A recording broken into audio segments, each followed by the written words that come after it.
Hola a todos y bienvenidos a un nuevo episodio de Dementes. Yo soy Diego Barrazas y en el episodio de hoy me acompaña Diego Enrique Osorno. Pero sí es muy fácil de identificar lo que está hecho sin amor, sin pasión. Pero sí creo en los mundos creativos, la rebeldía, la subversión, es una obligación. A las personas como yo nos dominan a veces estímulos más fuertes que el miedo a morir. Yo me sentí terrible, o sea, eso fue hace 20 años y todavía me acuerdo, casi todos los días me acuerdo. Diego Enrique es reportero, escritor y cineasta, es autor de más de una decena de libros y múltiples producciones audiovisuales. Ha recibido reconocimientos como el José Rovirosa de la UNAM, el India Catalina de Cartagena de Indias y el Ariel de la Academia Mexicana de Artes y Ciencias Cinematográficas. En el 2013 le fue otorgado el Premio Nacional de Periodismo de México y en el 2018 el de las Artes Literarias de la Universidad Autónoma de Nuevo León. Algunas de sus obras más conocidas son los documentales El Alcalde, 1994 para Netflix, y El Vaquero de Mediodía, y sus libros El Cártel de Sinaloa, La Guerra de los Zetas y Slim. Si quieres conocer más sobre la trayectoria de Diego, te invito a que leas las notas del episodio que vas a encontrar dentro de la descripción de este video, pero por ahora te invito a que disfrutes mucho de este episodio, tanto como lo hice yo, y que no olvides que si comentas dentro de los primeros 60 minutos de esta publicación, entras a la rifa mensual de nuestro kit de regalos. Ahora sí, vamos con el episodio. Diego, bienvenido a un episodio de Dementes. Te agradezco mucho el tiempo. Tenía mucho tiempo queriendo hacer esto. Yo le decía a Paloma, que nos ayuda a invitar a los invitados, a las personas que van a estar en el programa. Le decía, por favor, cuando tengamos a Diego, dime con mucho tiempo de anticipación para poder asegurarme de estar bien preparado. Y creo que nunca voy a estar bien preparado para poder platicar contigo. Tienes demasiadas cosas que has hecho. Más de 10 libros, series, documentales, eres columnista, tienes 2 podcasts. Entonces dije, ya me rendí. Nunca voy a poder terminar de ver todo lo que has hecho. Pero a la vez eso me motiva porque igual hay muchas cosas que pueda poder descubrir de ti mientras estamos platicando. Y entonces nuevamente, gracias. Y con lo que quiero empezar es lo siguiente. Has creado un montón de cosas que hoy en día son muy reconocidas, ¿no? La más obvia para algunos que están viendo aquí tal vez sea la serie de 1994 que salió hace poco en Netflix, que pudiera ser lo que yo consideraría lo más comercial, ¿no? O más mainstream que has hecho, pero tienes muchas otras cosas que han tenido un montón de premios y para todos podría ser muy obvio que escogiste la carrera adecuada. O sea, hoy en día podrían decir, no, hombre, claro, pues este pelado nació para esto y está en su mero mole, pero supongo que no siempre lo viste así. Entonces quisiera entender ¿en qué momento te diste cuenta que esto era lo tuyo? O sea, ¿a qué edad? ¿En dónde estás cuando dijiste, va, a esto me quiero dedicar para siempre? Y lo segundo, una cosa, cuando te diste cuenta que eras bueno para esto. Y lo segundo, quiero saber, ¿cuándo tomaste la decisión consciente de perseguir esta línea editorial? Porque si bien es una línea editorial que toca temas o personajes que siempre se puede percibir un cierto nivel de riesgo o de polémica alrededor de esos temas. Entonces me encantaría poder entender todo eso un poco más. Bueno, gracias por la invitación. Me halaga que enumeres entre las cosas que he hecho un par de podcasts que pues no son podcasts. Uno es un programa de radio que tenía yo muy gozosamente en la UDEM cuando daba clases ahí, que lo grababa al salir de mis clases. Y el otro, supongo que te refieres a la lectura, lo que hizo Diego Luna con un texto mío, que pues ahí más bien es un podcast de Diego, que interpretó muy bien mi texto. Sí, ahora sí estoy metiendo en el mundo del podcast, pero más el podcast narrativo, de historias. Estamos trabajando ahí en la productora, en Detective, algunos podcasts narrativos, pero bueno, estos me halaga y me sorprende que los consideres, porque por lo que veo tú sí eres un verdadero un líder de los podcasts o el mundo del podcast. Yo de mis inicios en el periodismo, porque digamos que fue el primer oficio que, que, que tuve formalmente y que creo que me va a acompañar, o eso espero, hasta que tenga vida. Yo tendría que atajar diciendo que En realidad yo era un lector, o sea, yo soy un lector precoz, o sea, desde muy niño me interesó la lectura, me interesó, aunque en la casa donde yo vivía con mis padres no había como ese placer por la lectura, mis padres tenían pues, una enciclopedia, algunas novelas, y el periódico siempre llegaba, entonces yo me volví un lector pues muy omnívoro desde niño, que leía periódicos, enciclopedias, novelas de vaqueros, de esas que le gustan al Bronco, a mí también me gustan, de todo, leía manuales de cosas que a lo mejor no las podía instalar yo, pero me gustaba leer los manuales de una televisión, no sé, me Lo que gustaba pudieras, la caja del cereal, lo que tuvieras a la mano. todo, la lectura, la verdad es que me abrió mucho la mente, la imaginación, y en esa ruta recuerdo perfecto en la secundaria, esta es una anécdota un poco infantil, pero que la verdad es que en retrospectiva más o menos así se dieron las cosas para que yo me sintiera seguro con mi oficio. En la secundaria, nosotros en el 94, la crisis que hubo, pues estuvimos a punto de perder la casa. Yo empecé a trabajar en un taller mecánico. Saliendo de la escuela, yo me iba a un taller mecánico por Lindavista, Ujú. y un trabajo duro, no era una cosa sencilla, un trabajo Tenías duro. 14 años más o menos, ¿no? Tenía, sí, 13 años Ujú. en el 94, cumplí 14 a finales del 94. Tenía 13 años y bueno, yo creo que yo sinceramente era el peor mecánico en la historia de Monterrey, un Eh, pésimo, pésimo mecánico. Eh, y eran unos momentos muy, pues muy tristes, ¿no? En cierto sentido, porque pues, estaba la zozobra en la casa, mi papá había perdido su trabajo, eh, yo trabajaba porque necesitábamos el ¿Tenías dinero. hermanos, hermanas? Tengo una hermana más chica que yo, entonces era como un ambiente, digo, no, tampoco así tan trágico, pero sí Ok. gris, ¿no? Por lo menos. Y en ese contexto me acuerdo perfecto que llegaron las computadoras a la secundaria donde yo estudiaba y nos cambiaron de taller. Yo estudié en escuela, yo hice toda mi educación en escuela pública y nos cambiaron, yo estaba en dibujo y me cambiaron a computación, no sé por qué, por suerte o algo. Tampoco tenía un gran promedio, la verdad, pero me tocó computación. Y en computación, el maestro pide hacer un club de periodismo para empezar a usar un procesador de texto de aquella época que era el Works. Ujú. Tú no lo No, conoces, se sí, me sí me hace. tocó, ese sí me tocó, pero chico.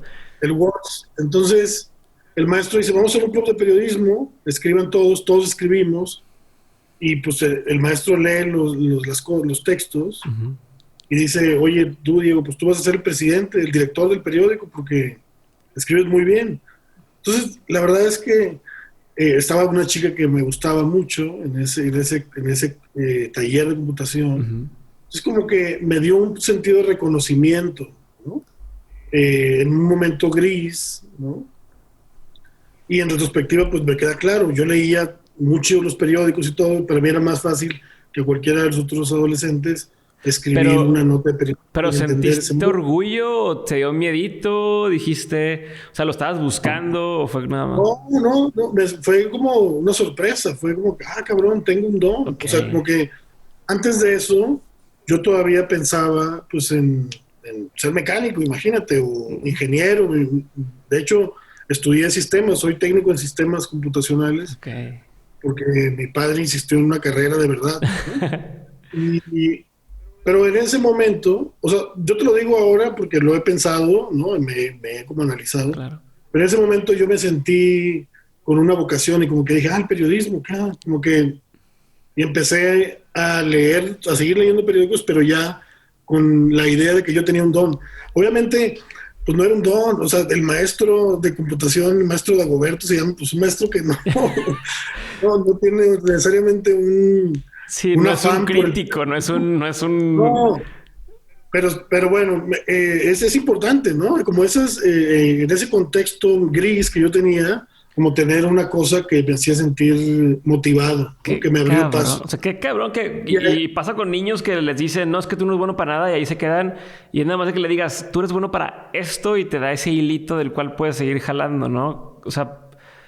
Es opciones, ¿no? Es como procurar darles opciones a los jóvenes, a los adolescentes, para que ellos tomen la mejor, porque digo, bueno, no me voy a poner a hacer comentarios tan políticos, pero uno ve cuál es la realidad en nuestro país y es un problema de opciones, de que son muy limitadas las opciones que tienen casi siempre los adolescentes o los jóvenes, y entonces pues se enfrascan en eso. Yo tuve ahí esta coyuntura, obviamente pues tuve que ser terco porque también en la casa les gustaba que yo leyera, o sea, era como, mira, o sea, sí les gustaba a mis padres, por supuesto, pero no creían que de eso se podía vivir, ¿no? Yo empecé a escribir cuento, gané un concurso de cuento en la universidad, en la Autónoma de Nuevo León, no, el segundo lugar del concurso de cuentos de prepas, después. Y yo me sentía escritor, no tan periodista, o sea, yo me sentía escritor, me sentía como alguien que tenía el don de escribir, y el periodismo era una opción, la poesía. Tengo entendido que también concursaste en alguna cosa de poesía, ¿no? En la universidad. En poesía también. Y bueno, de hecho, mi más reciente documental, que ahora está en Netflix, pues, es todo un viaje que tiene que ver con este momento que estoy contando, donde en la cúspide de mi vanidad, de lo motivado que yo me sentía, me creía hasta poeta, ¿no? Y incluso la universidad me publicó una plaquette que es un libro apócrifo, y más vale que nadie de los que nos escuchen lo consiga, porque soy capaz de cualquier cosa en venganza.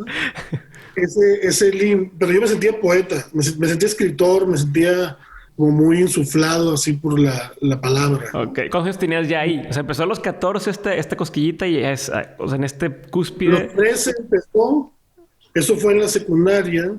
En la prepa yo seguí trabajando, en la prepa empecé a trabajar de obrero en una fundición de aluminio en Apodaca, pero en la prepa 16 yo me volví el director del periódico, yo ya más, pues no sé, más clavado en esa línea, aunque estudié la carrera de técnico en sistemas computacionales, porque te digo que había que prevenir y tratar de tener como un rumbo más formal. Y luego en la prepa también, casi al final, empecé a trabajar en Radio Alegría, en un grupo radiofónico de Monterrey, que tiene varias estaciones, porque la mamá de un amigo, de un vecino, la señora Cande, su hijo se llama Chagui, mi amigo, pues sabían que a mí me gustaba leer y que todo eso y tal. Y ella trabajaba como vendedora en Radio Alegría. Okay. Entonces un día me dijo, oye, pues ve ahí a la redacción, ya te conseguí que te den chance en la redacción. Una redacción muy pequeñita, porque pues en realidad porque todavía hacen unas cápsulas cada hora entre La Sabrosita y Premier, no me acuerdo de las estaciones, no sé cómo se llaman ahora. Y era un noticiero como de 3 minutos. Y pues ya me mete ahí, llego yo ahí pues con toda la ropa más formal que pueda, me meto. Eran puros periodistas ya veteranos de 40 años para allá, yo tenía unos 15, 16. Y pues como me veían ahí, ya sabes, los cafés, todo tal. Pero fue algo muy interesante porque el internet estaba llegando a las redacciones. Y yo como técnico de sistemas, pues a lo mejor no aprendí mucho de programación y demás, pero pues manejar y familiarizarme con internet sí lo tenía muy claro. Y entonces me empecé a volver útil en la redacción porque yo bajaba notas. A ver, niño, muévele ahí, niño. Pásame cómo se... Muévele eso, no sé qué. Y yo me sentí como un ingeniero ahí. Okay. Y a las 3 semanas o 4 se va, hay un huracán, o no me acuerdo qué pasa en la frontera, un huracán y un problema en la frontera, y los 4 reporteros que había se van 2, y una reportera estaba incapacitada, entonces no había reporteros para la nota local, Y pues yo me apunto y me voy a una rueda de prensa. Lo recuerdo perfecto, la rueda de prensa, en el Café Brasil, ya desaparecido, un café que estaba en Zaragoza. La rueda de prensa era de la hermana Consuelo Morales, que tiene una organización que se llama CADAC, una monja que la verdad ha hecho mucho por los derechos humanos en Monterrey y en todo el país ya. Ella tenía una rueda de prensa junto con Javier Orellana, un activista que trabajaba con ella, que ya murió, y no había reporteros, o sea, era como, nada más estaba yo y había otro reportero. Denunciaron abusos en el penal del Topo Chico, cómo había tortura, cómo había muchas irregularidades. Esto estamos en el 96, imagínate. Y pues yo llegué bien emocionado a la redacción, quería hacer nota, reportaje, no sé qué, y me dijo, no, tranquilo. O sea, un párrafo y una frase de la hermana y sale en el noticiero a las 9 de la noche. O sea, era como lo último. Oye, entonces así fue. Así fue. Pero antes de que avances, quiero saber unas cosas ahí. Por ejemplo, eso que dices. Eras tú y otro reportero, ¿no? Que pues nadie quería cubrir eso o no había tanta como no tienen tanto poder de convocatoria. Pero aún así, tú estabas ahí chavito, ¿no? No te sentías... O sea, ¿qué pasaba por tu mente cuando tú llegabas ahí a decir, pues es que no me van a tomar en serio? ¿O tú ya te la creías y dices, yo soy el reportero chingón aquí y pues yo voy a tomar la nota? O sea, ¿cuál era tu forma de pensar en ese momento que llegabas a hacer ese tipo de coberturas o esa específicamente y veías que pues nomás estoy yo y no está nadie más y tal? No, sí, había timidez, por supuesto, pero creo que sí tengo algo que es esencial en un periodista, que es el interés en las demás personas, la curiosidad por el otro, como la búsqueda o la exploración de la otredad. O sea, eso sí forma parte de mí. Y eso creo que prevalecía. Entonces, cuando iba yo o cuando fui a ese momento, o otros en los primeros instantes, yo te iba con timidez y puta, que voy a preguntar y a ver qué me dicen y a ver si es bien. Pero sí tenía en ese sentido yo un interés real. O sea, yo sí tenía un interés mío, un interés en escuchar a la otra persona, en conocer a esa señora que venía con historias de la cárcel. O sea, sí era genuino, y entonces creo que así se vencía o controlaba por lo menos la timidez, ¿no? Luego ya después se vuelve un oficio y vas teniendo más tablas, pero sí en ese momento pues controlé la timidez, ¿no? Ok, entonces llegas a la redacción y te dicen, no, pues este tipo de nota no va ahorita, ¿no? Como vamos a ponerla hasta después y darle 2, 3 líneas. Espera, Consuelo, no, pues eso, ella no es muy argüendera, ¿no? O sea, ahorita todavía, bueno, ahorita ya tiene más reconocimiento en la sociedad, pero en aquella época eran casi el diablo. O sea, esa era una monja, pero era casi el diablo, porque la consideraban muy, muy escandalosa, muy agitadora y demás, y a Javier no se diga.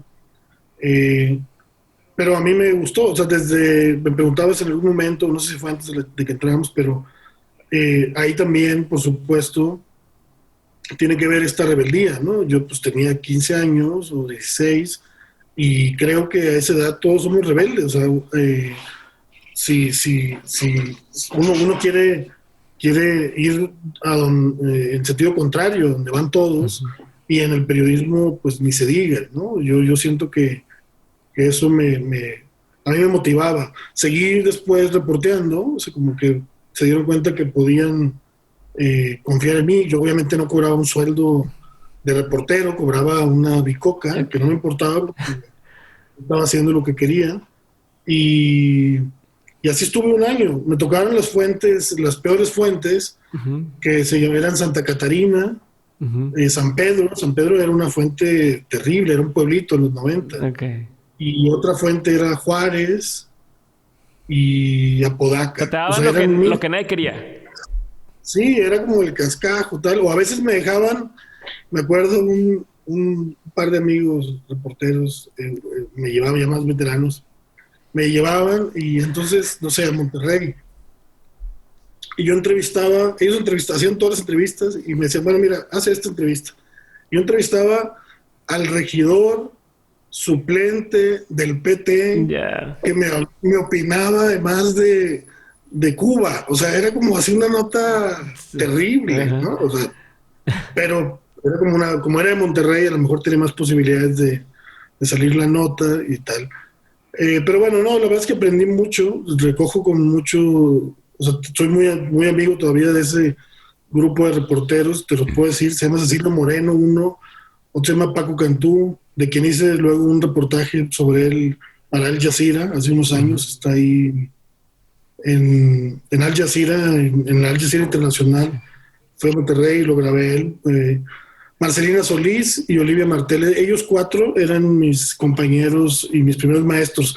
Y luego ahí tuve también otro momento muy interesante para mí, que fue que Jorge Villegas, no sé si lo ubicas, no. Jorge Villegas. El nombre me suena, no sé si salió en el documental más reciente, porque me suena el nombre, pero no lo conozco. No salió. Jorge Villegas es uno de los máximos periodistas de Nuevo León. Okay. Fundó la carrera de comunicación, la del TEC y la de la UNI. Las 2 carreras, él es fundador. Fue director del Diario de Monterrey, lo que ahora es Milenio, mucho tiempo, muchos años. Okay.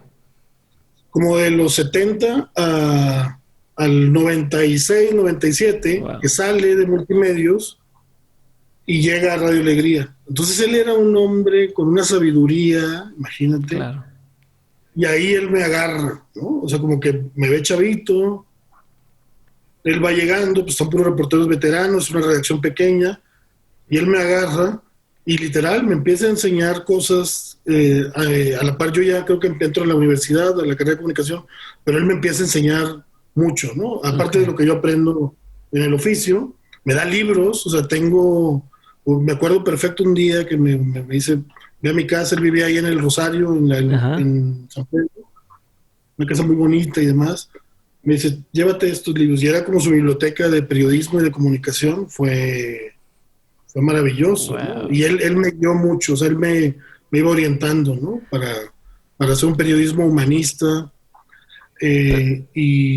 Y bueno, pero, sí, pero pues, ¿qué crees que él veía en ti? Y te lo pregunto porque creo que hay muchas personas aquí que dicen, no, es que me encantaría tener un mentor, ¿no? O me gustaría tener a alguien con esta experiencia que pudiera coacharme, ayudarme. Y en ese momento, pues a ti te coachó, si se puede decir así, quien era la máxima referencia en su momento en la ciudad.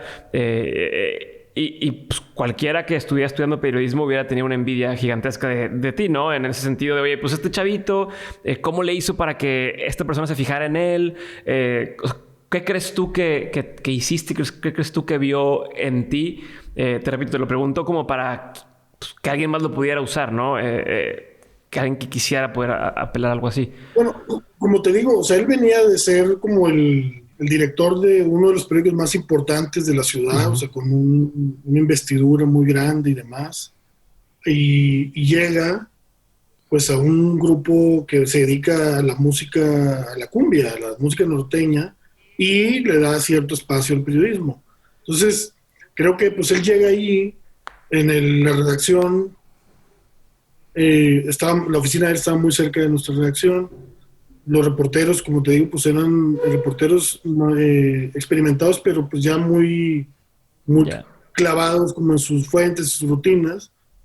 Y yo creo que él, pues ahora sé quién es, ahora te estoy diciendo todo lo importante, pero en ese momento pues para mí era un nuevo jefe que estaba ahí y yo llegaba y presentaba como estas notas pues supongo con mucha pasión, porque es algo que creo que siempre ocurre con lo que hago. Yo todo lo que hago lo hago con pasión, o sea, no, a la fecha me he sostenido eso, por eso creé una productora y una compañía para poder hacer cosas que realmente me interesan, no estar terminando al servicio del mercado, del dinero, no sé qué, sino poder impulsar cosas que me gustan.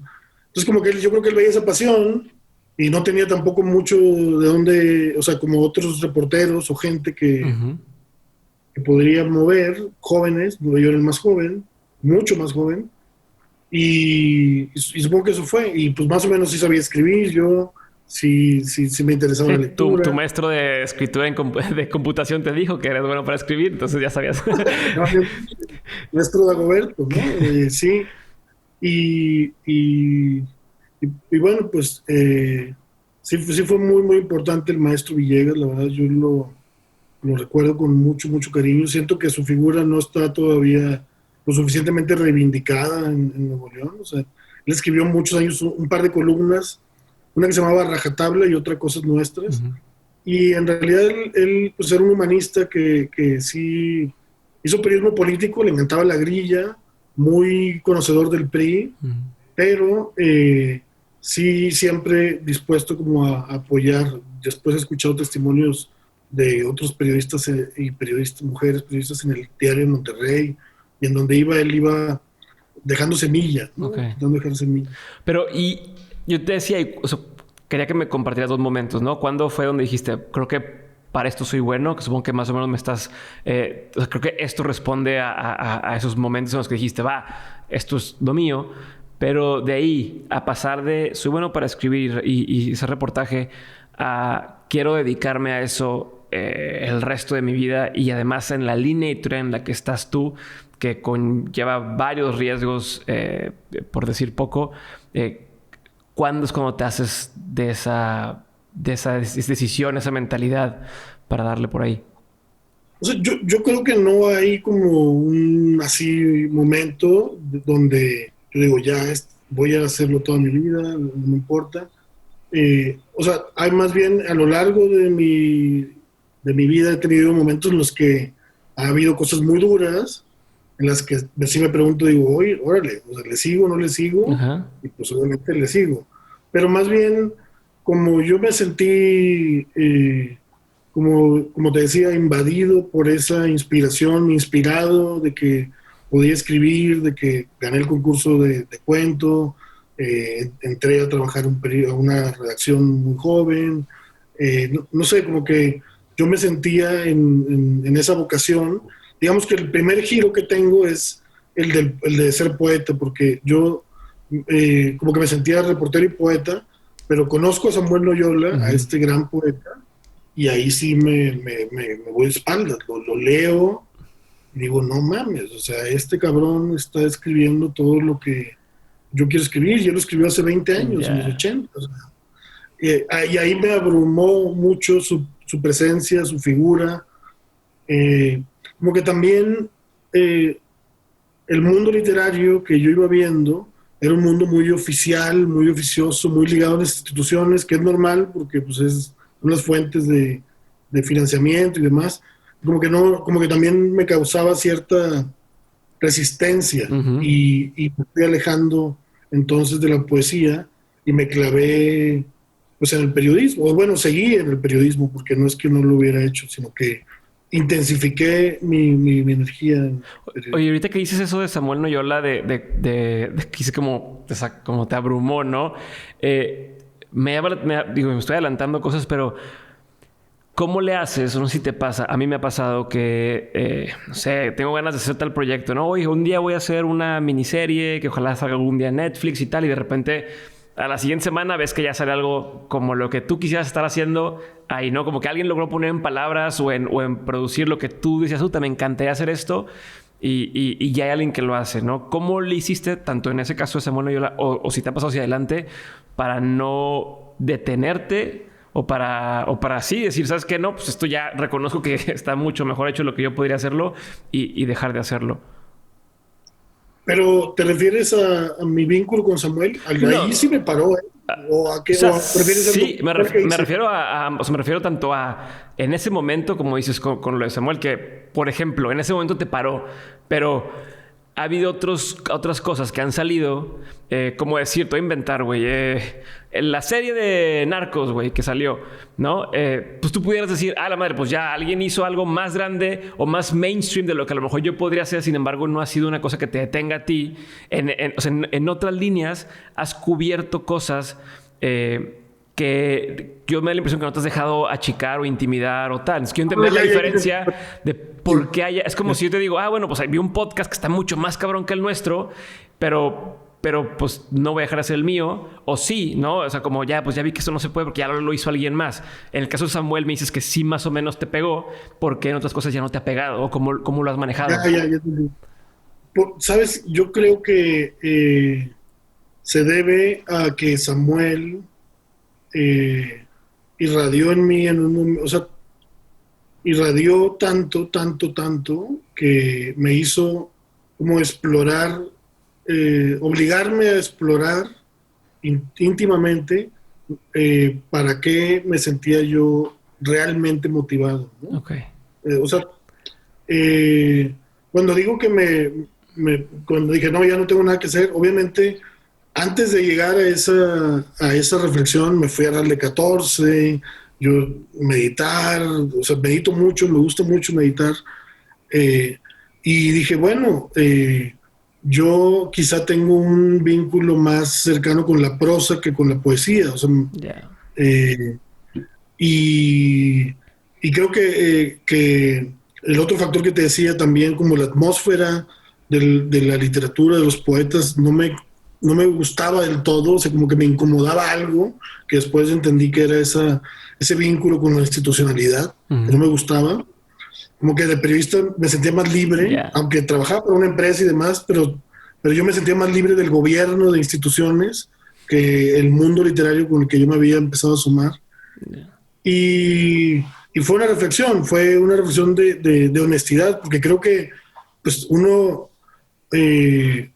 tiene que ser siempre autocrítico, ¿no? Siempre tiene que estar meditando no solo sus deseos, sus voluntades, sino sus capacidades y sus reales Ya. motivaciones, ¿no? En ese sentido creo que fue lo que pasó con Samuel. Ahora, es curioso porque ahorita que ha salido el documental y que ha tenido pues, una audiencia, pues, para mí es sorprendente para ser un documental de un poeta, me escribe mucha gente y me dice, pues tú eres poeta, estás ahí haciendo Exacto. poesía, no sé qué. Y a lo mejor sí, a lo mejor como que lo que pensé finalmente fue inconsciente, ¿eh? Ujú.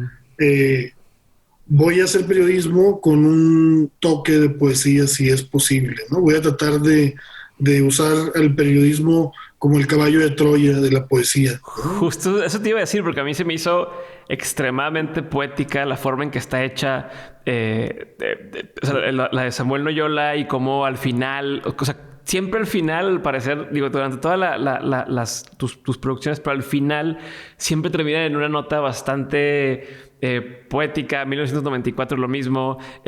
Estaba viendo la de Don Alejo. O sea, todo le has metido. La forma en que lo cuentas, Vértice.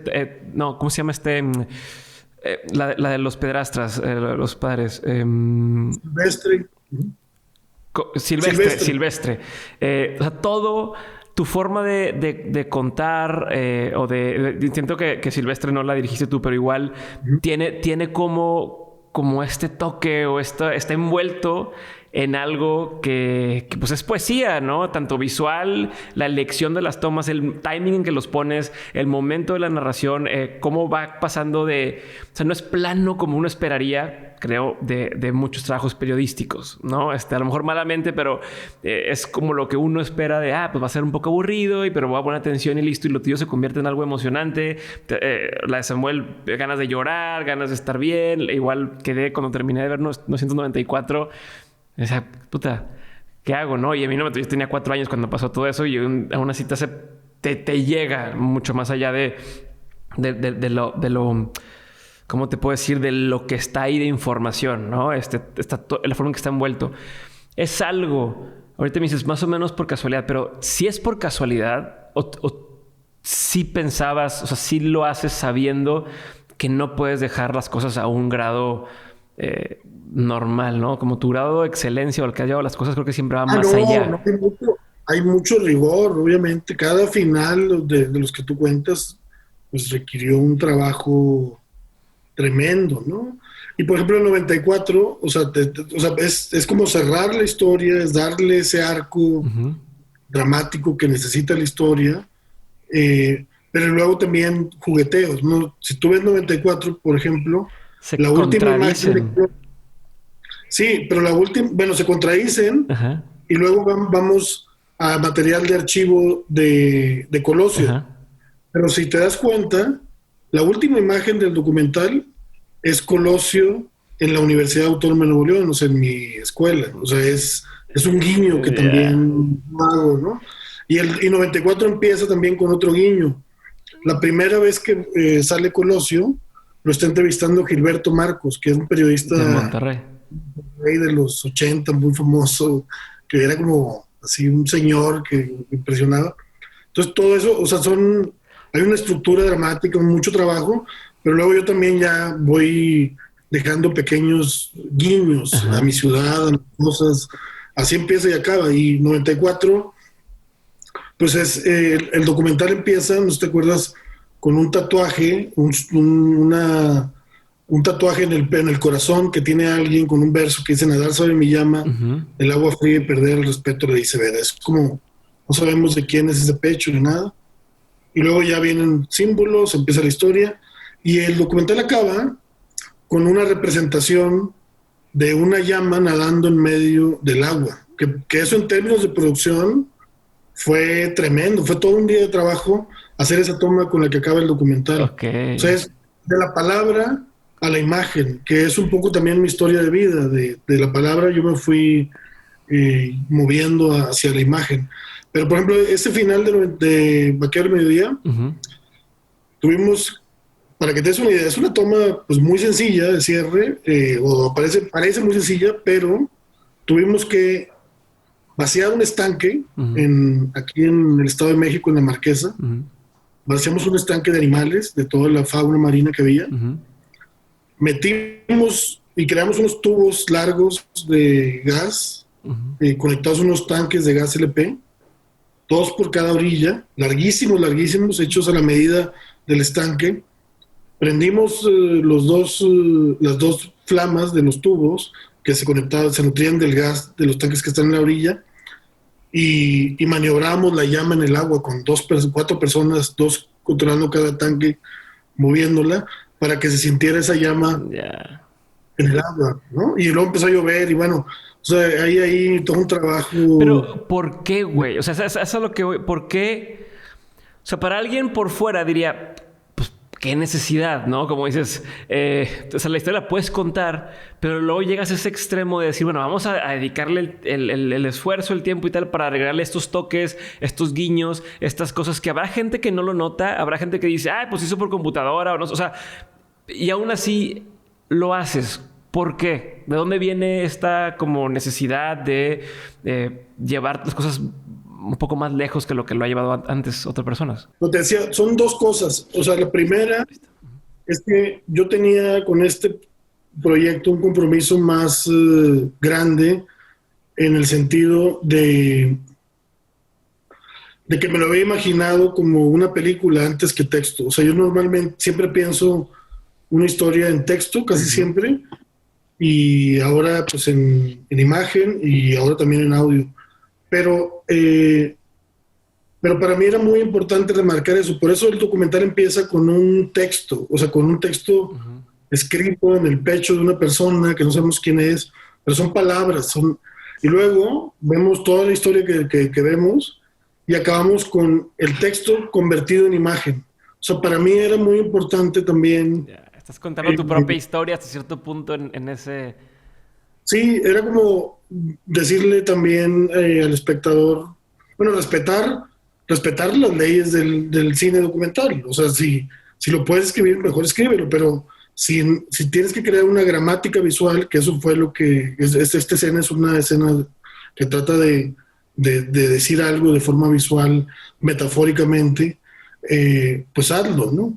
Y lo otro, que eso ya no sale en el docu, es que a mí me gusta también crear momentos particulares, pero a ese ritual llevé a Pancho Serrano, que Ujú. es el discípulo del poeta, de Ujú. Samuel, llevé a Juan Robles, que es como el hermano que lo filmó, llevé a Marcela Guerra también, que es la musa de Samuel, y estuvo a punto de ir también la sobrina de Samuel, una sobrina de Samuel. O sea, para mí también era importante como en el cierre del rodaje con mi crew, como no encontrar a Samuel, pero sentir que estábamos cerrando un ciclo y lo estábamos despidiendo a él. O sea, era algo que también me interesaba con el grupo de gente, que me ayudó en la odisea esa, ¿no? O sea, Sí. eso es un poquito más esotérico tal vez, pero sí me interesaba. Sí, no, También incluso ese, la vidente que pones ahí de repente y que te hace, que abre la puerta que no, pues él está vivo, pero no quiere que lo encuentren. Y luego chécate en la, ¿cómo se llama? En el tal libro, en tal página, lo que él quería. Entonces, es justo eso, como me llama mucho la atención cómo van narrando la historia. Pero también algo que quiero platicar contigo es cómo le has hecho. Y no se me ha olvidado que no me has contestado una cosa que quiero saber, que es el tema de la línea editorial y cómo has decidido mantenerte. O sea, ya, sí, sí, pero antes, ahorita regresamos a esa, pero antes. Lo digo porque luego la gente que está escuchando dice, es que no, me quedé con la duda. Ahorita regresaremos. Pero, es decir, creo que logras hacer que la gente con la que hablas se abra mucho contigo, ¿no? Los ves llorando en las tomas, o incluso personas que dirías, ¿cómo dijo esto, no? En temas de política o en temas de narcotráfico, logras hacer que la gente se abra contigo. ¿Cómo? ¿Cómo? ¿Por dónde se empieza? ¿Cómo lo logras, güey? ¿Cómo haces ese rapport con las personas? bueno, como te decía hace rato, o sea, yo sí me considero alguien al que le interesa el otro, o sea, alguien que respeta la autoridad, que no necesariamente juzga o descalifica. O sea, sí trato de entender a la otra persona. Eh, y eso creo que es fundamental, ¿no? Para poder hacer el trabajo que a mí me interesa, que es contar historias que tienen que ver con la realidad de mi época. Eso me interesa a mí. Entonces, para entender la realidad de mi época, tengo que conocer personas muy diversas, que tengan motivaciones muy, muy diversas y tratar de, más que juzgarlas, entenderlas y tratar de, más que hablar yo, oírlas. Ahorita aquí, pues yo estoy hablando Ajá. mucho, pero mi trabajo es básicamente oír, más que hablar. Ok. Eh, y creo que eso es como escuchar, no juzgar, tratar de entender, no justificar tampoco, uno no es nadie para Ujú. justificar, pero es como generar una cierta comprensión y eso la otra persona lo siente. O sea, los seres humanos somos muy intuitivos y notamos cuando alguien tiene un interés real y cuando no lo tiene. Ok. Eh, ahora, pues tú, o sea, tú me puedes enumerar las cosas, o sea, mi libro de Carlos Slim, Por o ejemplo. donde hablé con él muchas horas, o la entrevista con el Z y demás, pero también ha habido otros momentos en los que yo no tuve quizá la curiosidad suficientemente activa como para sostener eh, un diálogo que me permitiera comprender a alguien. O sea, tú conoces pues los trabajos que sí han llegado a buen puerto, hay un chingo pues que se quedaron también en el camino, ¿no? Porque Ya. no se generó esa empatía quizá, ¿no? Ok, pero en ese caso, o sea, entiendo el tema de la curiosidad y entiendo el tema que la gente percibe, ¿no? Cuando hay una curiosidad genuina. Pero de ahí a conseguir que, por ejemplo, en el caso de Slim, que te diera, creo que fueron 6 horas de entrevista, que a nadie le está coincidiendo y que ya sabes que Slim lo buscas y te mandan así el mensaje automático, ¿no? De, bueno, aquí está lo que ya ha contestado, el Q&A, tal, ¿no? O sea, para llegar a ese grado, o sea, uno, ¿cómo llegas a que te escuchen, ¿no? Y que te digan, bueno, lo voy a considerar. Y dos, que digan, va, te doy la oportunidad. Y tres, que digan, te doy la oportunidad y vuelve a venir otra vez y vuelve a venir, ¿no? Y esto tanto para, como digo, Slim, como pues en el caso de un Z, de cómo llegas a que te tomen así en serio y a que te consideren, o sea, te voy a contar las cosas a pesar de que puede o no que lo que publiques me haga daño, ¿no? O sea, en el caso del Dane, por ejemplo, pues yo llevaba muchos años investigándolo y él lo sabía, por supuesto, porque es la persona más informada, o una de las personas más informadas de México. Y él sabía que yo estaba hablando pues con enemigos de él, amigos de la infancia, con mucha gente, muchos años. Y finalmente, cuando yo estaba por publicar mi libro sin su testimonio, él me buscó Ujú. para decirle que quería dar una entrevista. Y yo ya sabía qué iba a hacer. Él, o sea, yo lo había investigado tanto que me consideraba un buen analista de su estrategia, por lo menos hacia la opinión pública. Él, él es alguien que pese a, en cierto sentido, las prácticas monopólicas y abusivas que han tenido sus empresas han generado mucha pérdida del desarrollo económico en el país, ¿no? Y eso es violencia también, eso es violencia económica. O sea, alguien que representó el monopolio en su máxima expresión en los 90 y demás. O sea, alguien que sí tiene una imagen cuestionable en términos formales, en términos críticos, pero que es muy agradable. O sea, que es como en persona muy, muy chabacano, es la palabra que usó Monsiváis para referirse a él y es exactamente la misma que yo pensé. Entonces, ahí es muy interesante esa contradicción. O sea, como alguien que puede provocar mucha indignación crítica por la desigualdad que él representa, ¿no? Es más complejo, pero él representa esa desigualdad. Pero es tan afable, tan agradable. Y así él sedujo a muchos periodistas y escritores que trataron de escribir sobre él, Julio Scherer, muchos los sedujo de esa forma. Entonces yo iba muy consciente de eso. Que me va a pasar esto, me va a pasar esto. Y además iba yo con una maleta, me acuerdo, llegué a la entrevista con una maleta llena de documentos. Okay. Porque también yo ya sabía de su pasión, de su afán, y que esa es para mí su mayor virtud personal, su mayor afán por los números. O sea, él es alguien de números, sí, muy cabrón. Sí. Entonces, en la entrevista, pues ya saqué la grabadora, empezamos a platicar, yo empecé a preguntar, y él, de repente, entonces le preguntaba yo, por ejemplo, la filantropía, ingeniero, ¿qué no cree usted que debe ser más radical su filantropía? Y entonces paraba, agarraba de su biblioteca un libro de este poeta, de algún poeta árabe, y me empezaba a leer un poema. Le dije, no, muy bien, ingeniero, pero eso ya se lo dijo usted al reportero de Time en el 2000. Sí, o sea, yo ya tenía todo un estudio, como que lo iba sacando de onda, y de repente siento que lo saqué de su personaje, o sea, como que el personaje que estaba él acostumbrado a representar, y luego guardé mis momentos más importantes.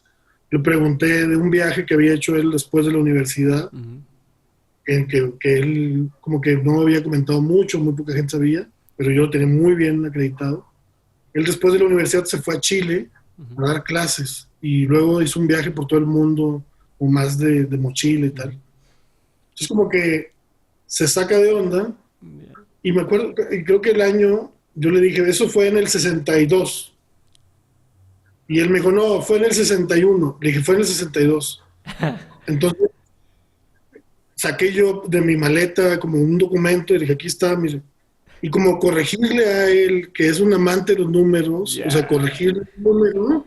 Como que ahí ya, yo creo que ahí ya se activó su curiosidad, se activó un interés.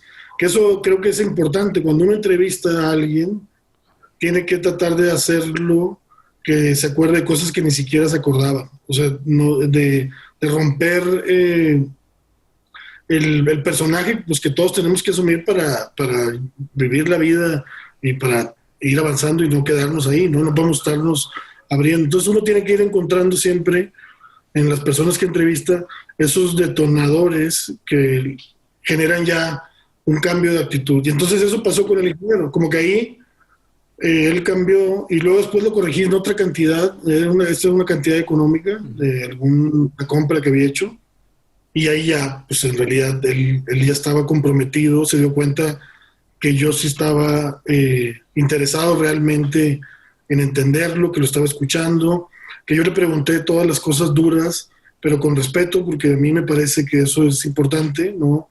Yo te digo, no juzgo, pero era como, le digo, ingeniero, pues usted sabe, todo el mundo, la mitad de la opinión pública en México dice que usted presta nombres de Carlos Salinas de Gortari, usted qué piensa, o sea, es preguntar con respeto las cosas, no es como acusar, no es como atacar, es decir la verdad con respeto. Pero justo, pero eso, o sea, ¿cómo? O sea, ¿estás de acuerdo que en cualquiera de esas, incluso en la que dices que lo corregiste, pues podría agarrarlo del lado equivocado y decir, pues si sabes tanto, pues mejor o sea, ¿no? ¿Cómo mides? ¿Cómo vas midiendo qué tan...?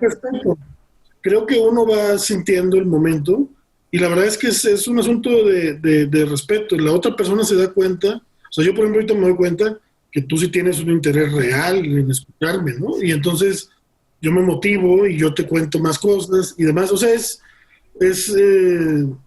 y pocas personas, creo, tienen la capacidad que tiene Lim de leer a la gente. La verdad es que fue muy, muy difícil. Fueron 3 entrevistas de 6 horas cada una. O sea, no fue una de 6. Ok. Así sé que eran varias, pero pensé que en total habían sido 6, ¿no? La segunda, imagínate, en la segunda, fíjate lo que hizo, para que te des cuenta cómo él también jugaba en el cortejo. En la segunda yo llego y otra vez en la misma, yo me había puesto a analizar su biblioteca. Ajá. Y había sacado como títulos de él y tal, y como que lo analicé a partir de los libros. Me di cuenta que sí leía, o sea, que sí estaba subrayado la mayoría de los libros. Uh-huh. Además, es curioso porque él subrayaba puros números. Okay. Subrayaba fechas, subrayaba cantidades, no subrayaba más que eso. En todo, libros de historia, biografías, uh-huh, novelas, números. Y entonces llego a la segunda y me siento ahí, no sé qué. Se sienta él, me dice, veo a la punta de la biblioteca y veo un morral, me dice, ¿ves ese morral que está ahí? Yo lo veo, pues sí. ¿Qué crees que hay ahí? Y lo veo, le digo, era como un morral guerrillero. Le dije, pues una pistola, ¿o qué hay ahí? Me dice, no, a ver. Y un asistente le trae el morral, lo abre y salen los diarios del Che Guevara, sí, antes de que lo mataran en Bolivia. Entonces, obviamente él ya me había leído que yo era medio izquierdoso, yo soy pues guevarista y demás, y entonces como que me lo voy a ganar con esto. Me lo da ahí, yo lo empiezo a ver, está ahí las manchas de café del Che, y wow, era un facímil que le había regalado Evo Morales. Hay como 10 facímiles así de auténticos, inspirados en el original. Okay. Y yo estoy impactado, ¿no? Así. Pero ahí me acordé, me dije, ay, cabrón. Y ya, digo, ingeniero, ¿usted es de izquierda o de derecha? O sea, como que ya, y que empecemos la entrevista porque ya me está él seduciendo, ¿no? O sea, ya me estaba él seduciendo. Y me estaba cambiando, estaba él tomando la conversación. Y entonces ya, yo dije, no, ¿es usted de izquierda o derecha, ingeniero? Dígame, por favor, ¿qué piensa el Che Guevara? No sé qué. Ya empezamos la entrevista, o sea, como que me procuré, pero sí tenía que ir preparado. O sea, si yo no... Yo investigué varios años, 6, 7 años, y si no hubiera investigado tanto, quizá me hubiera... No sé, no hubiera terminado el libro, que es lo que él... Creo que es lo que él buscaba. Lo que a él le gusta es que nadie hable de él. Ese es su mayor objetivo de comunicación pública. Ya la tercera entrevista ya me lo dijo, ¿no? Mejor quédate conmigo, si quieres platícame más, sé mi biógrafo oficial, no sé qué. Pero pues yo también sabía que eso era ya no escribir nada. Y yo le dije, no, pues le agradezco, yo terminé ya mi cuestionario, aquí está lo que yo me interesaba, estoy muy contento. Y él medio se molestó incluso, pero luego ya como que hizo las paces al final de la entrevista, volvió a su biblioteca, agarró un libro de Sofía Loren, que pues como que estaba saliendo él en esa época, con unas memorias, y me lo regaló, autografiado por ella. Entonces ya como que por ahí lo tengo, el libro. Así como dicen, bueno, ándale, saca tu libro, yo tengo todo, Sofía Loren, ¿no? Que me importa lo que digas, ¿no? Pero sí creo que uno pues tiene que prepararse, obviamente, mucho, pero fundamentalmente tiene que tener interés en entender a otra persona y no juzgarla. Obviamente uno llega con mucha información, con muchos elementos críticos, pero no pero no debes de dejar que eso te gane. Yo te explicaba ahorita, al principio de esta respuesta, que yo veía al LIM como símbolo de la desigualdad, ¿no? Es más complejo, pero lo veía como símbolo de la desigualdad. Cuando lo conozco me doy cuenta que es un tipo muy agradable. Si yo estuviera dominado por mis prejuicios o por mi ideología, pues yo no me hubiera importado. Y más bien yo lo que le transmito al lector es eso. Miren, aquí está este empresario, representa esto, pero en el trato personal es así. O sea, hay esta contradicción. Y entonces le dejas al lector o al espectador que él valore. Y diga, pues me vale madre que sea buena onda, yo lo voy a seguir cuestionando. O al revés, no me importa que sea eso, si es un buen tipo, un buen empresario, se distingue de los demás, no sé. Creo que eso es lo que uno tiene que cuidar siempre. El no imponer la visión que yo tengo del otro en el texto o en la imagen que yo genero después sobre ellos. Pero tengo varias dudas de esto mismo. Tengo una, por ejemplo, es, ok, siguiendo en esa línea de lo que estábamos hablando ahorita, y luego me voy a lo último que dijiste,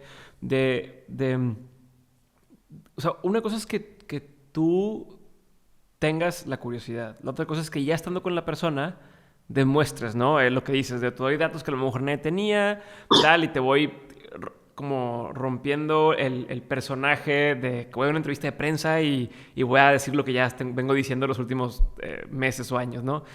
Pero hay un paso en medio que no me has respondido y te lo pregunto porque creo que muchos queremos a veces encontrar esas oportunidades y no nos las han dado. Y también por una forma egoísta de que yo también quiero saber cómo hacerle, ¿no? Entonces, ¿cómo le haces para tocar la puerta? O sea, ¿a partir de qué momento te empiezan a abrir las puertas a ti para permitirte hacer ese tipo de investigaciones con todos estos personajes de cualquier tipo, ¿no? Incluso con la familia Semonoyola, por decirte algo, ¿no? De decir, pues, ¿por qué voy a decirle, ¿no? ¿Quién es usted? O, ¿no? A ese grado tan, entre comillas, chico o no público, a grados públicos como estar cuestionando a toda la gente que estuvo involucrada en el tema de 1994, cuestionando al señor Slim, cuestionando a la gente de narcotráfico, que te abría las puertas el gobernador de Monterrey, Mauricio de San Pedro, perdón. O sea, o sea, ¿a partir de qué momento en tu carrera, si fue algún momento, o cómo le hiciste para que te pudieran empezar a pelar? Si se puede decir así, ¿no? Yo ahorita voy a llegar con alguien, oye, por favor, quisiera tenerte en Dementes. Ah, sí o no, ¿quién eres tú, no? O sea, y es lo que me preguntan a mí, al grado en el que hemos llegado, que es chiquito comparado con lo que has logrado tú. Quiero saber cómo le has hecho tú para esto. ¿Hace sentido lo que estoy preguntando o no me estoy explicando? Sí, no, te entiendo perfecto, pero creo que pues es un asunto de claridad, primero, de lo que tú quieres, de lo que buscas en esa persona a la que estás buscando, y segundo, de persistencia. O sea, creo que es así. O sea, en el caso de Slim, yo, no sé, hice más de 100 entrevistas para el libro, pero me rechazaron 400 personas. O sea, Okay. no. O sea, lo que se ve siempre es lo que sí se pudo, pero hay detrás un esfuerzo que incluye muchas negativas, ¿no? Y entonces yo diría eso, claridad de lo que tú deseas, de lo que quieres buscar en esa conversación, y lo otro es persistencia. Claridad, por ejemplo, con la familia de Don Alejo, ¿no? Uh-huh. O sea, por ejemplo, con el documental del Valiente de la Muerte una vez. O sea, yo me sorprendí de que Don Alejo hubiera tenido una esposa e hijas, porque la caracterización que se hizo en los medios en su momento fue como un viejito solo y ya, ¿no? Entonces cuando me entero de que tenía una esposa y tenía hijas, pues las busco y les digo así tal cual. O sea, ¿saben qué? Yo pues quedé muy impactado como mucha gente de lo que pasó, quiero entender la decisión de Don Alejo, yo me reflejo en cierto sentido porque mi abuelo también es de rancho, o sea, también uno tiene que ser claro en el sentido de lo que busca, o sea, de que la otra persona se dé cuenta de que no es un objeto para uno. Yeah. O sea, no, hay muchos periodistas, bueno, no muchos, algunos periodistas como más carroñeros, utilitarios y demás. Yo trato de entender algo y busco a las personas que creo que me pueden ayudar a entenderlo y abro esa pregunta desde el principio. No les engaño, tampoco se puede engañar. No puedes decirle, oiga, no, ingeniero, yo voy a hacer un libro de esto, o, oiga, señora, y a la mera hora traicionar y hacer, que hay algunos que lo hacen, ¿eh? Hay algunos que creen que está bien. Yo ni a un criminal le puedo mentir, ¿eh? Ni a un criminal podría mentirle, al peor delincuente. O sea, creo que entonces, respondiendo a tu pregunta, es una cuestión de claridad, de decir lo que andas buscando Y obviamente el tipo de trabajo al que yo me refiero pues son trabajos de largo aliento, trabajos comprometidos, trabajos donde hay una conexión personal. Y, y aún así, aunque uno se abre y diga todo eso, también te rechazan. Por eso hay que persistir, hay que insistir hasta que la otra persona entienda qué es lo que quieres. Yo cuando empiezo un proyecto de un documental, un libro, hago un proyecto de inmersión que, bueno, para mí son 5 etapas de trabajo. La idea, la inmersión, la estructura, el estilo y la precisión. Esas 5 etapas yo trabajo una película o un libro o una crónica de largo aliento. Entonces la idea la pienso mucho, o sea, como que tengo un impulso y lo pienso. Y luego digo, no, sí, o como que identifico de dónde viene, ¿no? Okay. Y normalmente viene de 3 partes un proyecto. Viene de las vísceras, ¿no? Viene de coraje, de indignación que sientes por algo que te pasó o que viste. Viene de una parte emocional, del pecho, o viene de la cabeza, ¿no? De una idea que tienes, ¿no? O sea, como que esas son las 3 partes de donde emana todos los proyectos que yo hago. Okay. Entonces yo identifico, a ver, no, esto viene de aquí, de una parte emotiva, tal. Y normalmente escribo yo una carta, que es una carta de mi proyecto, para mí, donde yo explico por qué empecé a hacer esa historia, ¿no? Okay.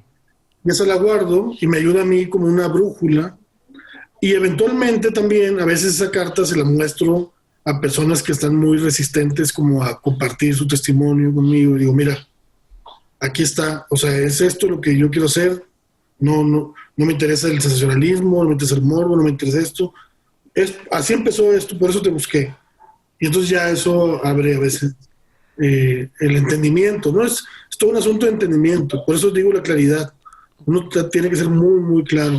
Y la gente se abre porque la gente respeta, creo que todos respetamos eso, respetamos la curiosidad genuina, la curiosidad honesta. Ok, pero ahorita que me mencionaste las 5 etapas, igual te voy a pedir, porque lo que quería preguntarte también era que cómo, o sea, me llama la atención que dices, oye, llevo tantos años estudiando o no, y haciendo la investigación para Slim, ¿no? Y también me mencionaste al principio que había veces en que perseguías una línea o algún personaje y luego decías, no, esto ya no me dio curiosidad, ¿no? Te iba a preguntar cómo trabajas con eso, ¿no? Si yo, para cada invitado de cada semana, pues le dedico y estoy ahí pensando y luego me cuesta decir, o sea, ¿cómo organizas toda la información en mi cabeza? Me pasa a mí, ¿no? ¿Cómo organizar la información en mi cabeza? ¿Cómo no cruzar los cables entre, esto era de otro invitado o esto era otra cosa? Más mis cosas personales y mi día a día y demás. Quisiera saber como qué estrategia sigues tú para poder hacerlo a lo largo de los años para un mismo fin, ¿no? Para un mismo proyecto. Y si mezclas varios proyectos a la vez. O sea, si me puedes platicar un poquito de ese proceso, aprovechando que ya tocaste el tema.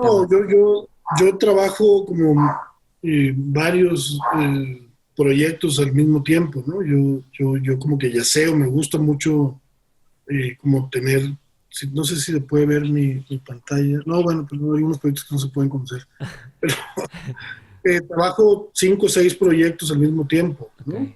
Y algunos de repente me causan más interés y luego me aburre, pero me voy al otro y entonces regreso después al que dejé porque me había aburrido, pero ya otra vez motivado. O sea, yo yaceo mucho con eso y me gusta.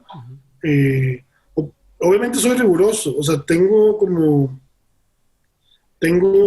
sí una disciplina todos los días, trabajar en las mañanas, sentarme por unos 4 o 5 horas, y a veces me quedo todo el día, pero mínimo 4 o 5 horas enfocado a alguno de los proyectos o varios de los proyectos. Pero sí me gusta también dejarlos ir y luego regresar con ellos, porque siento que se nutre, no sé. O sea, por ejemplo, estaba trabajando el documental de Samuel, que es un poeta, y estaba trabajando también el documental de 94. En algún momento tenía los dos. Y uno es como muy del poder y no sé qué, y el otro es la poesía. Entonces, de repente me ayudaba como dejar 94 y me iba a la poesía y me sentí otra vez en la bohemia, no sé qué. Pero luego ya me cansaba y regresaba al poder y otra vez con una curiosidad. O sea, como que uno tiene que estar inspirado siempre. Yo trato eso, no hacer algo que no tenga energía. Yo doy pocos talleres, pero cuando doy talleres o clases les digo siempre a mis alumnos que están escribiendo, les digo un consejo entre otros, pero uno muy que tiene que ver con esto es, si tú estás aburrido, si te aburriste cuando escribiste ese párrafo, esa línea, bórralo, porque el lector se va a aburrir el doble. Si tú te aburres, o sea, uno tiene que impregnar una energía en cada cosa que hace, porque esa energía se siente, o, no, o sea, la siente el espectador, la siente el lector. Puede ser que no te guste, puedes decir, no, pues eso no me interesa, no me gusta, pero, pero sí es muy fácil de identificar lo que está hecho sin amor, sin pasión. Yeah. Entonces, creo que este método de 4 o 5 cosas a la vez me ayuda a evitar esos momentos donde haces maquila, que yo espero no hacer nunca. Hubo un momento en el que sí quise como que, sí dije, no, pues ya voy a un proyecto a la vez, no sé qué. A mi agente le dije ya, nada más un proyecto a la vez, que no aceptar más, a mi equipo también, pero no pude. O sea, me di cuenta que de forma orgánica yo tengo esa curiosidad dispersa y entonces respeté eso y encontré un método que se adecuara a mi necesidad, ¿no? No me adaptaba yo a un método ya preexistente. Ya. Oye, y voy a cambiar un poco de tema, pero también me da mucha curiosidad porque te escuché, creo que fue cuando leí el de Slim, eh, no recuerdo si tú lo decías o lo decía en la presentación, que hablaban de que tú decías el poder no se juzga, sino el poder se reconoce, ¿no? O sea, el poder ahí está.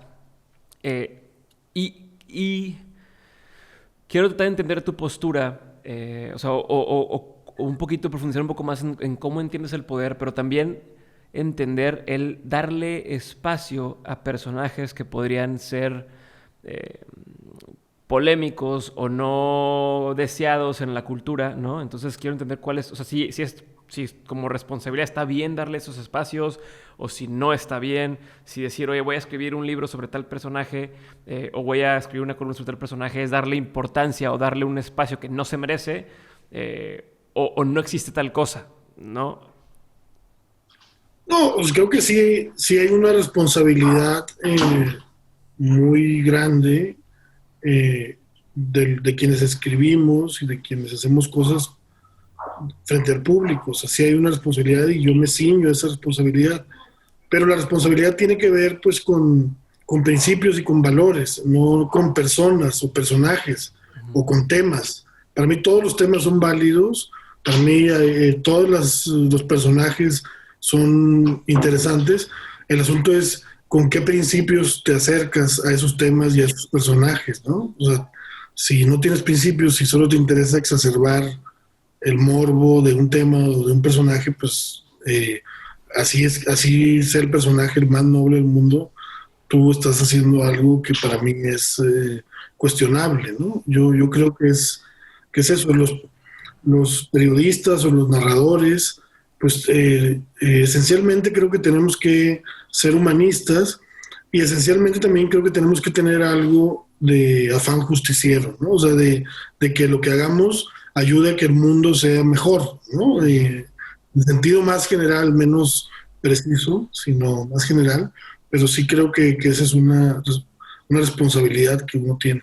Ok, y regresando a lo que te pregunté al principio de, de cómo decidiste mantener esta línea o cómo has decidido ocasión tras ocasión mantener una línea que, bueno, que al parecer con este último documental pareciera no ser la misma línea en lo que en los medios se te conoce más o por lo que a lo mejor te hizo saltar, entre comillas, a la fama, pero que otra vez es esta rebeldía de, pues yo hablo de las cosas que rebeldía por lo que se conoce en el mundo, ¿no? De yo hablo de lo que me da curiosidad y yo hablo de las cosas, aunque sea local, aunque pareciera súper local, el tema de este poeta, o incluso el primer film que hiciste del alcalde, que podía pasar algo tan local, pues llega o trasciende a muchos más personajes. Pero entonces quería entender.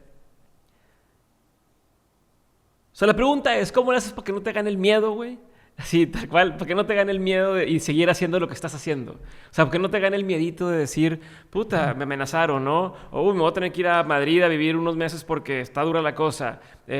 No, y seguirle dando y seguirle dando y seguir dando en esta línea y no regresarte a decir, bueno, voy a escribir cuentos nada más o voy a escribir algo que no toque fibras sensibles.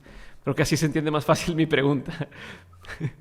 No, obviamente eh, a las personas como yo nos dominan a veces estímulos más fuertes que el miedo a morir, ¿no? O sea, y no porque yo no aprecie la vida, a mí me encanta vivir, pero eh, realmente cuando tengo interés o curiosidad por algo, me, me, me enfrasco en eso y los riesgos que hay en el camino, pues por supuesto que con todo lo que hemos vivido en los últimos años en México, uno los toma en cuenta y yo tengo protocolos y demás y tal, pero el estímulo es mucho mayor que el miedo, ¿no? O sea, esa motivación, esa esperanza es mayor que el miedo, esa Okay. esperanza de poder contar esa historia y hacer algo con esa narración es más fuerte que el miedo. Sí he tenido momentos de riesgo, varios, o sea, he presenciado asesinatos así a metros de mí, en Oaxaca, de un periodista, Brad Sí. Will, un periodista mexicano, a unos metros de mí, de un manifestante también, muy cerca de mí, lo mataron en Oaxaca. En Monterrey yo reporté el tema del narco y de los Zetas antes de que fuera ya un lugar común y eso me generó también problemas, que no problemas con los grupos criminales, sino con las autoridades que estaban compradas por esos grupos criminales. Por eso tuve que irme un breve tiempo a España Ujú. por unas notas que había yo escrito en Monterrey. Y luego también en 2007, 2008, reporté una historia del grupo Tlacomulco, un grupo muy poderoso, y también tuve pues unas semanas, meses terribles de muchas amenazas y demás y tal. Tuve que irme a Francia un rato para que se enfriaran las cosas y luego ya pude regresar. Y yo creo que en ese momento ahí sí sentía yo que me iban a matar. O sea, ahí como que sentí la muerte muy, muy cerca. Y afortunadamente se logró enfriar la situación. Eh, y, y sí, pues no soy temerario, la verdad, no lo soy, no me gusta la montaña rusa, no me gusta escalar, o sea, soy como muy, no necesito adrenalina porque tengo amigos corresponsales de guerra que yo los veo y necesitan la adrenalina, si no tienen el riesgo, no viven, yo no, yo es más bien mi misión, cumplir mi misión. Y si cumplir la misión implica ir a un pueblo donde puedes estar en riesgo, hablar con personas pues, que no son necesariamente amables y demás, no me importa porque yo quiero cumplir esa misión. O sea, soy más misionero en ese sentido que adrenalinoso. Perfecto, Diego. Vamos ahora sí a una parte de preguntas concretas, ¿ok? Entonces una pregunta, respondes y paso a la siguiente, ¿no? La respuesta no tiene que ser concreta. Pregunta número uno. ¿Cuál ha sido el peor consejo que te ha tocado escuchar? Ay, cabrón. Mm, Uno de los peores que te han dado. hay muchos malos consejos, ¿no? O sea, no, limítate a tu realidad, no sé, yo creo que ese es el peor consejo que he escuchado, ¿no? Limítate a tu realidad. Me acuerdo mucho que el maestro Villegas, en algún momento me dio un consejo, me dijo, no te limites, que te limiten los demás. Así me lo dijo, y él, un hombre conservador y demás y tal, me dijo, no, tú haz lo que quieras hacer, que te limiten los demás. Entonces, creo que después he oído ese de limítate a tu realidad o ubícate, eso es lo peor. Bueno, te iba a preguntar, tal vez es este, te iba a decir cuál ha sido el mejor consejo que te han dado. O uno de los mejores. Pues mira, ahorita me acordé de ese, quizás es porque es uno de ellos, ¿no? Yo creo que Perfecto. te limita la realidad. Ahora, un consejo que tú antes dabas como un buen consejo y con la experiencia has cambiado de opinión y ya no lo darías. O sea, ya dices, no, eso ya no es un buen consejo. Mm, mm, ¿qué será? Pues yo siempre doy consejos, dedícate al periodismo, la educación. Ay, O no sea, sé, alguno o que sea, tú decías, cuando alguien, no sé, cuando se acercaba contigo y te decía, oye, pues, ¿qué opinas de tal cosa o qué consejo me das? Le decías algo que hoy dirías, no, güey, ya aprendí y ya no creo que eso sea una buena idea. no sé, no creo ser tan, o sea, como que sí trato de escuchar a la gente que me pide consejos, así sea alguien desconocido, respeto mucho eso, y sí como que no tengo un consejo que doy siempre, sino Ujú. que sí particularizo conforme a lo que cada quien necesita, no sé, la verdad es que Va, no importa, te lo cambio. ¿Qué opinión tienes que poca gente comparte contigo? mm, pues muchas, ¿no? O sea, no sé, o sea, yo soy de Monterrey y sí soy alguien con más inquietudes hacia lo que se conocía como la izquierda antes, ¿no? Y sobre todo la izquierda social. Entonces, siendo de Monterrey, normalmente allá en la ciudad tengo muchas discusiones con mucha gente porque pues Monterrey es una ciudad más pragmática, ¿no? Más eh, enfocada como al crecimiento económico y ya, ¿no? Donde el desarrollo humano está como en un segundo término y demás. Entonces, yo creo que sí, como esa visión social en Monterrey, pues no queda, ¿no? Perfecto. ¿Qué es algo que la gente no sabe de ti y que si supiera le sorprendería o le llamaría mucho la atención? Mm, ¿Qué será? Eh, ¿Como un hobby o qué? ¿Cómo qué te imaginas? Sí, o un placer culposo o algo. Ah, un placer culposo. Ya sé. Me gusta mucho, esto sí es terrible lo que voy a decir, pero me gusta mucho Alejandro Fernández Ok. y me gusta mucho su faceta ranchera y en vivo. O sea, mi mujer se burla de mí bastante y los amigos que lo saben ahora ya no sé cuánta gente lo va a saber, pero me gusta Alejandro Fernández. Buenísimo. Eh, lección más memorable de tus padres. La humildad, creo que la humildad y el compromiso con el trabajo, ¿no? Que eso es muy de Monterrey también, ¿no? Como que esa visión. Pero la humildad, yo siento que mis padres han sido siempre eh, como muy entusiastas de todo lo que yo he hecho, me han apoyado, siempre tratando de cuestionar cosas, pero siempre procurando que yo tenga la humildad suficiente de reconocer que lo que voy logrando es resultado de un esfuerzo mío y demás y tal, pero también de un entorno donde hay personas y circunstancias que me ayudan, ¿no? Y sin esas personas y esas circunstancias, por más talento, por más trabajo que yo dedique, no se logra, ¿no? Esa humildad creo que me gusta mucho, la valoro, la tesoro, porque pues sí, de repente tengo que competir, digo, no me gusta competir, pero está como en ciertos circuitos ya de mucha exigencia y yo trato de verme más como un profesional, Ujú. me trato de ver como un aventurero de lo que hago, o sea, como que me meto al podcast y me siento, o me meto al cine, o me meto a todo lo que me meta, me siento más como alguien que está viviendo una aventura que como un profesional que te va a ilustrar. Entonces, eh, creo que ese mecanismo del aventurero es resultado de la humildad que me han inculcado. Buenísimo. Oye, tengo una pregunta que no es de estas, pero me entró ahorita la duda que no creo que se me... No quiero irme sin que me contestes esta. Yo sé que nos queda poco tiempo. Eh, Me da mucha curiosidad. ¿Cómo le has hecho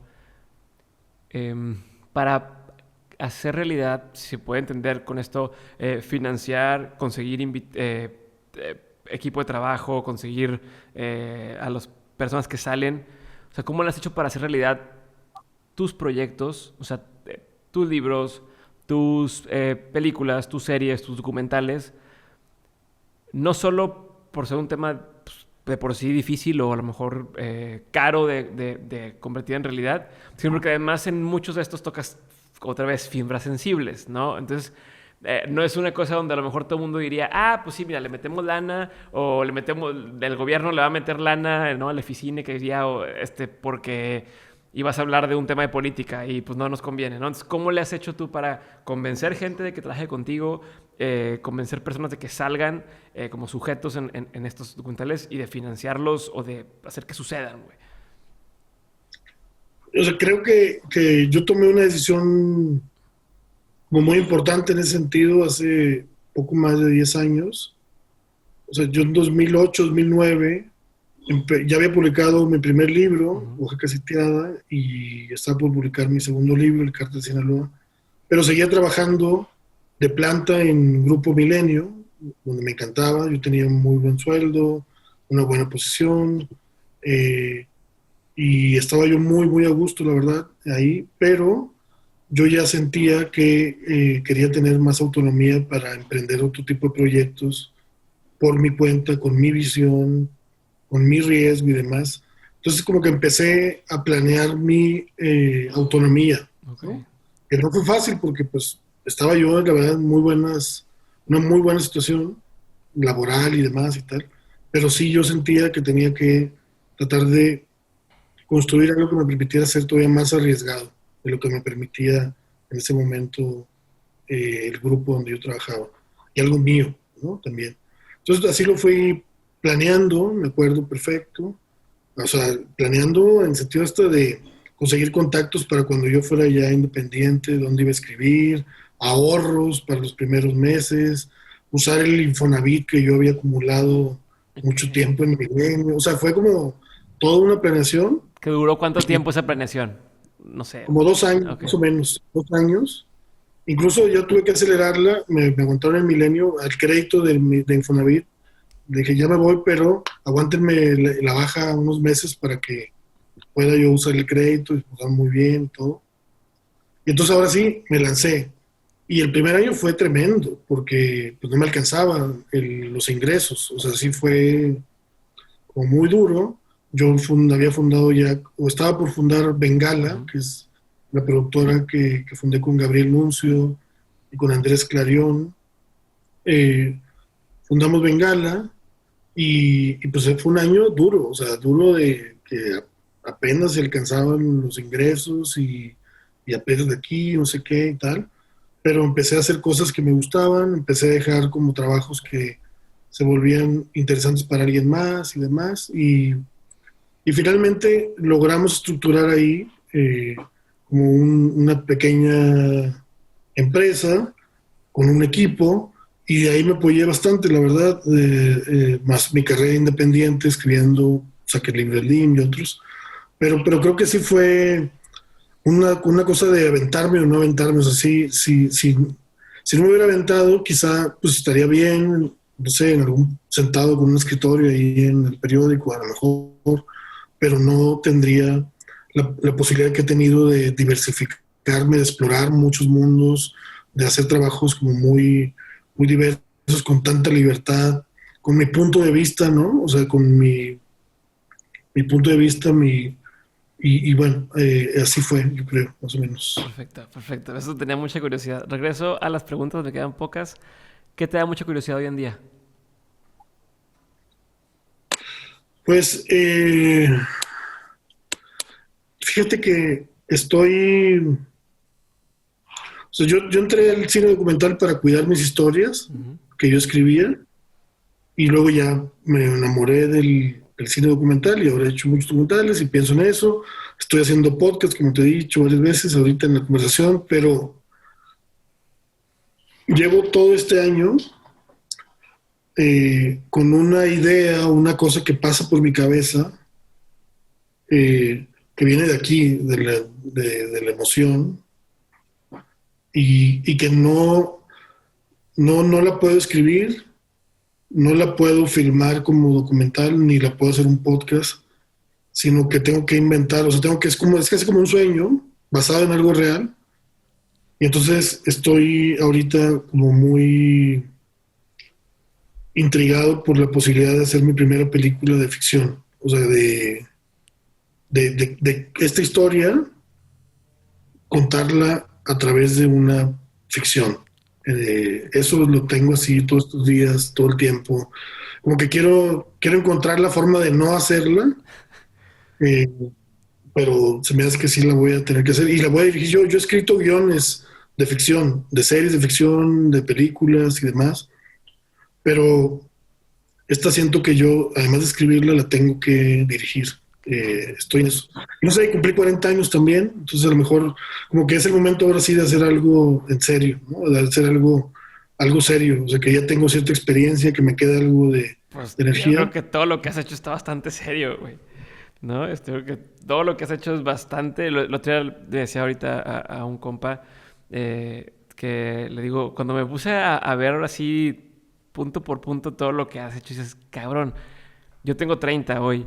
Digo, me quedan 10 años para tener tu edad para hacer 11 libros, no sé cuántas series y documentales, no sé cuántas cosas. Digo, está imposible llegar a todo. Entonces ahorita que dices, ahora sí hacer algo en serio, digo, no mames, y todo lo demás que fue juego, fue práctica, fue...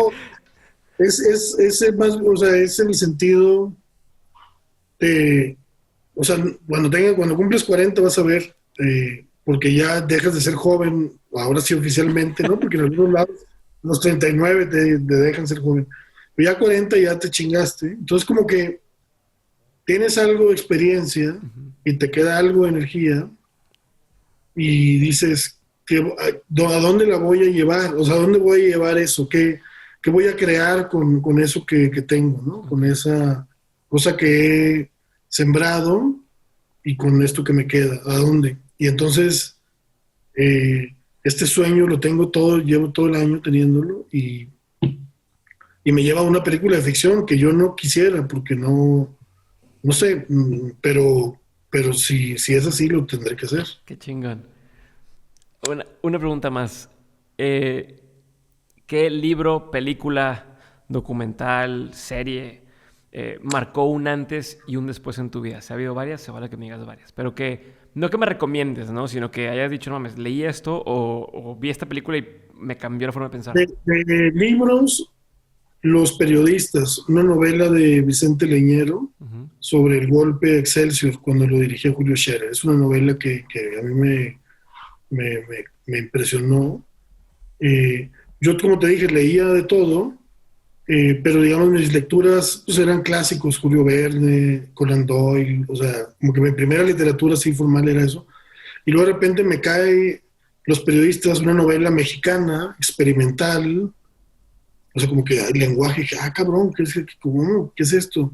Y luego, pues, el personaje de don Julio Scherer, que era como un héroe, un Superman para mí, ¿no? Así, un periodista incorruptible que hablaba mirando los ojos a los poderosos, que apoyaba a los desvalidos, o sea, que pues, evidentemente es un referente para mí, también él como personaje, y que luego tuve la fortuna de conocerlo y de que él me diera un premio, y no sé, como que ese libro en particular por aquí lo tengo, varias copias, primeras ediciones. Wow. He pensado en hacer algo con ese libro también, más adelante tal vez. Y de, de, de, de cine, yo no soy tan cinéfilo, o sea, yo soy un lector más que cinéfilo. Y de documental me marcó, o sea, cuando empecé este afán del mundo documental, me marcó mucho un trabajo de Patricio Guzmán, un cineasta chileno exiliado en Francia, que se llama Nostalgia de la Luz. Es un documental precioso de denuncia sobre las desapariciones en Chile Okay. en los años 70, pero a partir de los observatorios astronómicos que hay en el desierto de Atacama. O sea, él hace un paralelismo ahí muy interesante de esos científicos que están mirando el futuro en Ujú. estos grandes aparatos, mientras en los alrededores están las mamás buscando a sus hijos enterrados en desiertos. Hay ahí Es un documental muy, muy bello. O sea, que me gusta precisamente por la posibilidad de denunciar algo sin ser panfletario, sin ser estridente, sino con una posibilidad también de reflexionar el mundo y de valorar el universo en el que estamos, ¿no? Eso. Qué chingón. Diego, gracias por tu tiempo. Voy a la última pregunta. Esta pregunta se la hago a todos los invitados. Te agradezco un montón, de verdad, admiro muchísimo tu trabajo. Espero que cuando tenga 40 años pueda estar cerca de lo que has hecho tú, güey. Ahí te va. De todo lo que has logrado o de todo lo que has hecho en tu vida personal y laboral, has tenido un montón de aprendizajes. Si tuvieras que quedarte con 3 aprendizajes que quisieras tener siempre presentes, así como tu brújula, esos 3 cosas que no quieres perder nunca de vista, ¿cuáles serían esos 3 aprendizajes? Bueno, siempre el primero es el respeto por el otro. La verdad es que uno tiene que respetar, incluso aunque uno sienta que va a ayudar a las otras personas. Ya no hubo tiempo, pero yo he cometido errores trágicos que me cargo, así, de cosas donde yo quise ayudar a gente escribiendo algo y terminé perjudicándoles, terminé arruinándoles la vida. Entonces, pero era porque en mi soberbia yo sentía que yo tenía un poder escribiendo y les iba a ayudar, aunque ellos no se dieran cuenta, y terminé La gente no me va a perdonar si no te pido que me cuentes uno de esos. Bueno, pero te lo cuento rápido, porque es largo. Yo estaba haciendo en el Diario de Monterrey, en el 2000 o por ahí, un reportaje sobre la pobreza en Nuevo León, los 10 lugares más pobres de Nuevo León. Uh-huh. Entonces me fui a Zaragoza, a Galeana, como a varios lugares, y yo decidí hablé con mi editor, e incluir una comunidad en Los Ramones, Nuevo León, que es donde es mi familia, mis abuelos, que yo conocía que era muy pobre, y yo me fui ahí, y entonces pues estuve con los rancheros de la comunidad, donde estaba el rancho de mi abuelo ya había fallecido, y pues escribí de ellos, ¿no? Uh-huh. Escribí una crónica diciendo, por ejemplo, que uno de los trabajadores dormía en las noches en una puerta de lámina que bañaba con agua de la manguera para que estuviera fresca por el calor, que un joven de 19 años parecía de 12 años, describía yo la precariedad en la que vivía. Uh-huh. Lo publiqué, yo sintiéndome muy generoso, muy chingón, porque según yo iba a ayudar. Y sí, incluso habló el alcalde, dijo que iba a mandar cemento y no sé qué, y unos ventiladores y cosas. Yo me sentía muy chingón. De repente entra una llamada y es una señora, la señora tal, a la redacción. O sea, la redacción, y contesto, y era pues la señora que yo conozco de toda la vida, uh-huh. ¿no? Y estaba llorando, diciendo, ¿por qué hiciste esto? ¿Por qué te burlaste de nosotros? ¿Qué te hicimos? Nosotros que te hemos querido tanto. Y yo estaba impactado, oiga, pero yo quería ayudar, y no, y me cuelga. Resulta que el periódico, el diario, pues salía al diario, ¿no? Una nota normal, pero había una edición vespertina que se llama El Extra, uh-huh. que es como una edición sensacionalista, ya no sabe, ¿no? Y entonces mi misma nota la habían publicado en el periódico El Extra con una cabeza más escandalosa, así como pobres duermen en puertas y no sé qué. Y en la tienda Liconza, a la que bajaban ellos a comprar sus cosas, un pendejo de los despachadores había visto la nota y las fotos y la puso ahí en la tienda para que todos vieran y burlarse. No, pues no. De las personas que yo había escrito, ¿no? Entonces yo me sentí terrible. O sea, eso fue hace 20 años y todavía me acuerdo, casi todos los días me acuerdo de ese error que cometí. Y he cometido otros 2 o 3, entonces, por el estilo. Entonces es muy delicado trabajar con la vida de las otras personas. Entonces creo que uno tiene que ser muy riguroso, tiene que ser muy respetuoso, no terminar abstrayéndose y creer que todo es nada más lo que pasa por mi entraña, mi pecho y mi cabeza, sino que tiene que ver, que va a cambiar algo y también puede ser que cambie para mal las cosas. Entonces, eso creo que es un aprendizaje fundamental. Perfecto. Entonces, 1, respeto. Faltan 2. Híjole, el otro es la osadía, ¿no? O sea, sí creo que hay que tener un sentido osado. Eh, Hay que tratar de darle la vuelta al statu quo siempre, ¿no? Aunque el statu quo pues, siempre va a ganar y pues es el statu quo, pero sí creo que en los mundos creativos la rebeldía, la subversión es una obligación. Quizá en otros no, en otros pues uno tiene que ser más estructurado y demás, pero en los mundos creativos ser rebelde para mí es una obligación, ser autónomo, ser independiente, ¿no? Eso es muy difícil de lograr, es muy, muy difícil, pero para mí es fundamental. Entonces sería el respeto y la autonomía. La osadía, decías, la autonomía. Sí, bueno, Ajá. autonomía, o sea, la osadía para poder preservarte tú, para ser íntegro, ¿no? Para Claro. mantenerte en tus convicciones, ¿no? En lo que tú crees que es y que no es fácil, ¿no? Chingón. ¿Y un tercero? Y ¿Y cómo se llama el programa de mentes, no? Yo creo que Sí. hay algo también de locura, de delirio, ¿no? De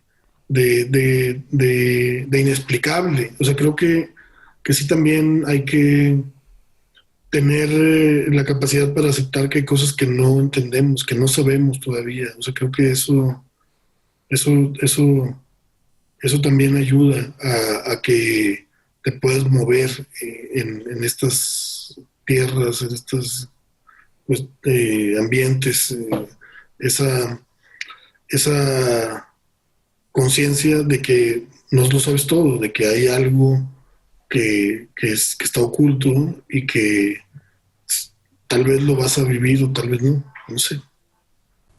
Gracias por haber escuchado este episodio de Dementes con Diego Enrique Osorno. Si lo disfrutaste, por favor, dímelo en @dementespodcast en Instagram y @Diego Barrazas en Instagram y Twitter.